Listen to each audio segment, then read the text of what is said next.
Hi everyone, this is part four. This is a follow on from the other Amsterdam vacation video stories. So I was talking about how me and my ex husband went to New Zealand because he was from there and I was from the UK, and it was to meet his family and friends because we got married. And when I was over there and his friend who was engaged to be married had an argument with his girlfriend. Sorry, what's her name? Fiance, wife to be, I mean. My mistake. And so me trying to be the understanding, super cool wife of my husband was like, yeah, why don't we all go have some fun and, forget about her, and the idea of going to a strip club came up, and then they thought, oh, she's not going to agree to this, as in me. And I looked at them all thinking, well, men like this kind of thing. Let me just pretend I'm cool with it. So I'm like, yeah, let's go. And then it's a it's one of the biggest cities on the South Island, but compared to London, their city is like what we'd call a town. And like, so what I was expecting was a big, what do they call it? Like Spearmint Rhino, which is a brand of a chain of high-end gentleman clubs in London, all posh and expensive. And then I get there and it looked like a porter cabin with naked women in it. And I'm not laughing at the women, I'm laughing at the building. Like, what is this? Like, it was really shabby. And New Zealand's, I'm not criticizing New Zealand, but it's no London, put it that way. It's very, I don't want to say backward, but it's very provincial. It's very small town. It's very farmer's wife, load of farmers in hoodies. I don't know. I don't know. I don't want to criticize too much, but London. Sorry, New Zealand. But yeah. So I'm not laughing at any of the women who work there. I'm just laughing, looking back, like I can't believe I went along with that. But I was so drunk. Uh, New Zealand wine is a lot stronger than the cheap Lambrini I was drinking in London. So I'm drinking it like it's water, and white wine obviously is very strong, and I didn't know my limit. I wasn't watching my limit. And then so I'm drunk off my ass, everyone's drunk off their ass, but we managed to get a taxi. We get to this porter cabin that's called a strip club. Okay, it wasn't a porter cabin, but it was like a sort of low rise bungalow looking, weatherboard bungalow looking thing. It wasn't like what I expected. Um, anyway, so we go inside and there's a lot of women, young women, and they all were like excited to see me for some reason. I guess because they're sick of men just leering all over them. They thought, oh wow, what a cool wife or girlfriend that she's coming along with a group of guys. So then I'm so drunk that I'm laughing and joking. I did think it was weird that all these women wanted to like talk to me and hug me and kiss me on the cheek. It was like, well, what do you want from me? I'm not going to give you any money. Go to these idiots. They've got the money. Because I'm straight, so I wasn't bi curious. So I was like, ew, why is these women touching me? Like, I don't know you. Where have your hands been? Because I'm very OCD. So I was like, oh my God, have they been touching men's down there? I don't know what they do here, I had no idea. So I was a bit like, when this woman kissed me on the cheek, I wasn't rude to her, but I said, oh, where's the toilet, please? And she pointed it out, and I went and washed my face immediately. Not because she's a stripper, but because anyone who touches me, I don't know you. You might not wash your hands from the toilet. No offense, but I don't know what other extra things you do with these men for money, and I don't know where your mouth has been. No offense. But I mean, even a nun could kiss me and I on the cheek, and I'd be like, yuck, and go and wash my face. Anyway, so then I'm sort of, I have psychic gifts. So when I use my free will to do something stupid, sometimes my guides or angels will try and give me a message. So, but if you're too drunk to hear the message, you're not gonna listen, or if you're about to do something bad and you get that overwhelming conscience, like, don't do this, and you get like that sickening feeling in the pit of your stomach. Some people might think that's just intuition or just your mind telling you right or wrong, but sometimes it's your guides, your angels trying to tell you like this is wrong, and then making you feel sick to your stomach so you don't do it, but then you override the advice by using your free will to go ahead. So I'm obviously not in my right mind. I'm very, very drunk. Because if I was sober, I would never have let my husband walk into a room full of naked women, like, and I'm talking naked, not even thongs and bikinis, literally naked. Like, it was really strange. Like, but I was so drunk, I was kind of like not really worried about it. But then all of a sudden, like a bolt of lightning, it was as if I became suddenly sober, in and out of sobriety. Like, one minute I'd be super drunk laughing, and then this like lightning bolt of responsibility. Like, what are you doing? Why are you, this is, you're being part of the problem.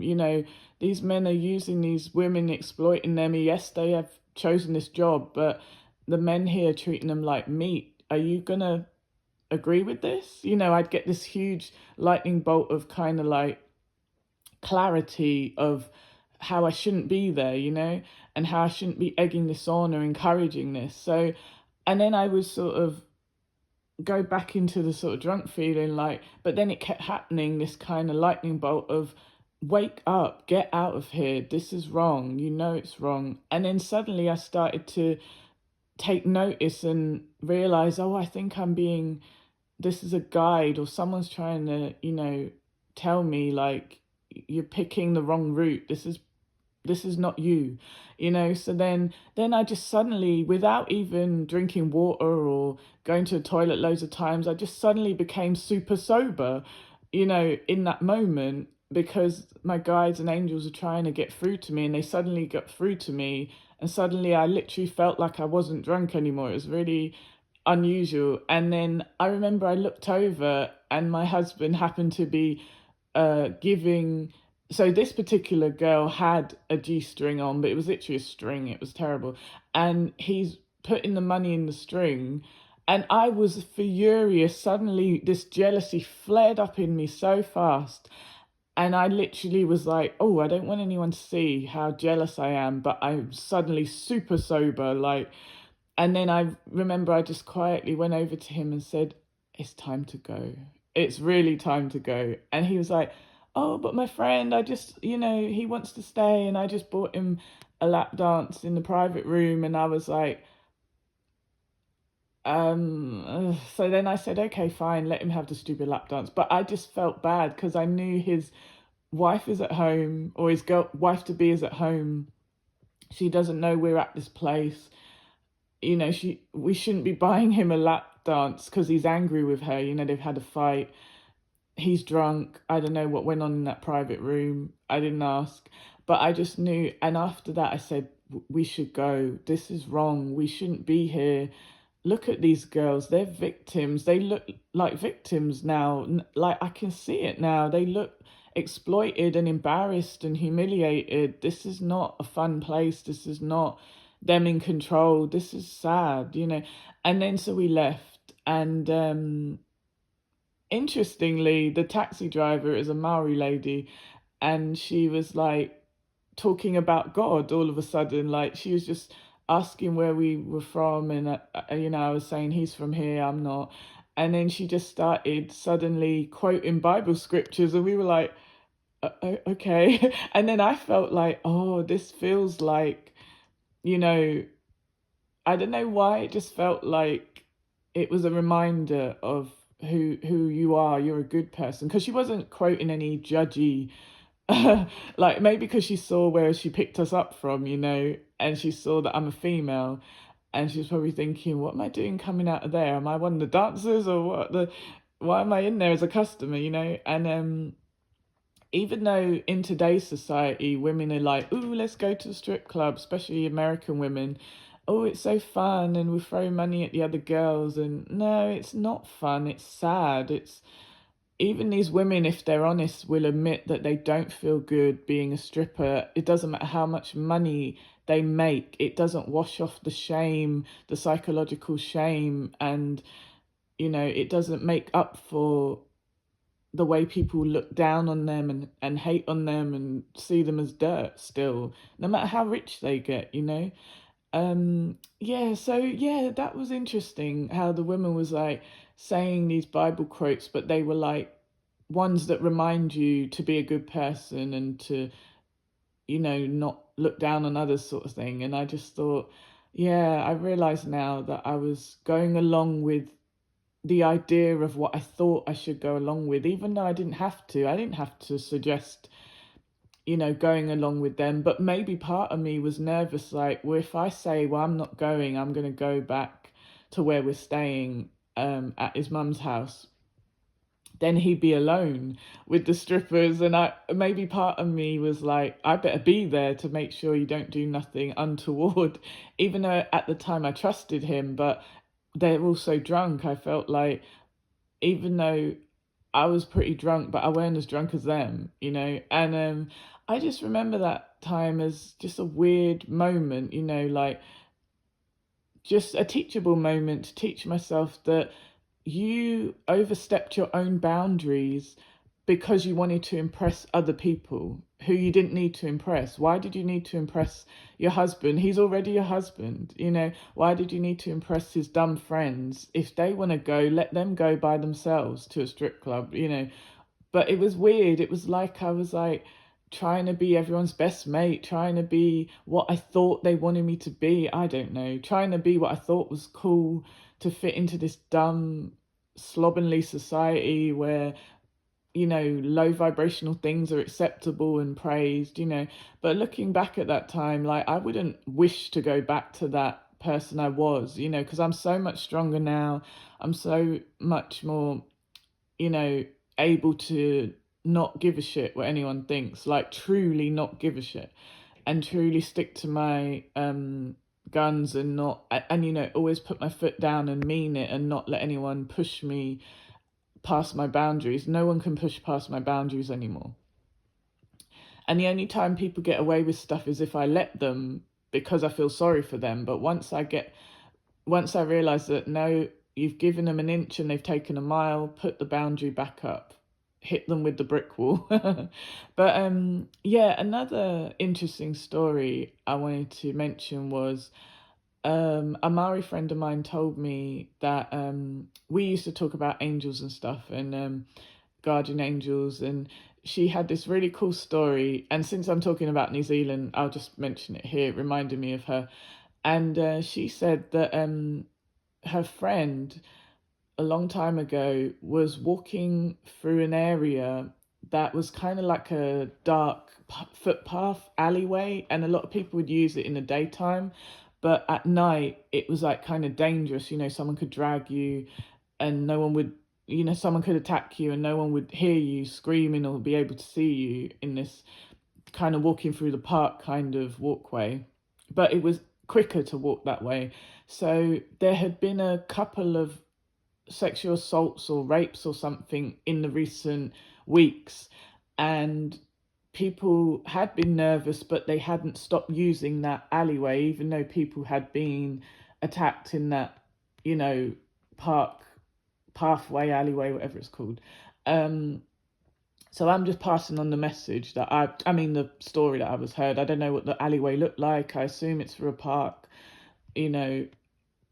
So this man, the man who was attacking people, the friend of my friend who was walking down there in the late evening, saw a man, and then he looked like he was going to come towards her, but then he kind of stopped, startled, and backed up and let her pass. And so she wasn't sure what was going on, and she was just glad that he backed up, and she sort of rushed off. And oh no, sorry, I forgot to say that she had started to pray when she saw the man approaching ahead of her, maybe 20 feet away. She thought, oh crap, there's a guy and I'm alone. Oh, I wish I never walked down here now, like, but I'm stuck here now. So she's praying, like, God, please watch over me, send your angels to walk with me, please. And so he's walking, getting closer, he's staring, he's watching her, and then he looks as if he's going to walk towards her to block her way. But then, like I said, she said that he stopped, startled, and backed up and let her pass and didn't, just sort of ran off after. And she was like, oh, thank goodness. But then he attacked another woman a few days later in the same, path. So when the police arrested him finally, and they asked him, they asked the victims, was this the man, and they identified him. And then the friend also went forward to identify and to say she had seen a man, but he didn't attack her. And she pointed out, yes, it was the same man. And they were curious, the police were curious, and they asked, out of all these women, all the women you saw you attacked except one, why was that? And he said, because she had two big men with her, standing either side of her. Now I got goosebumps whenever I tell this story. Do you know why? Because the friend said she was walking alone.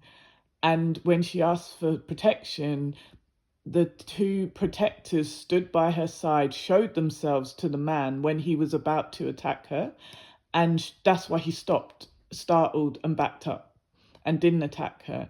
So I find that story amazing. Like, it reminds us, well, it reminds me that, we do have angels and guides and those who are there to protect us. If we need them, we should call on them. Now, a lot of people don't believe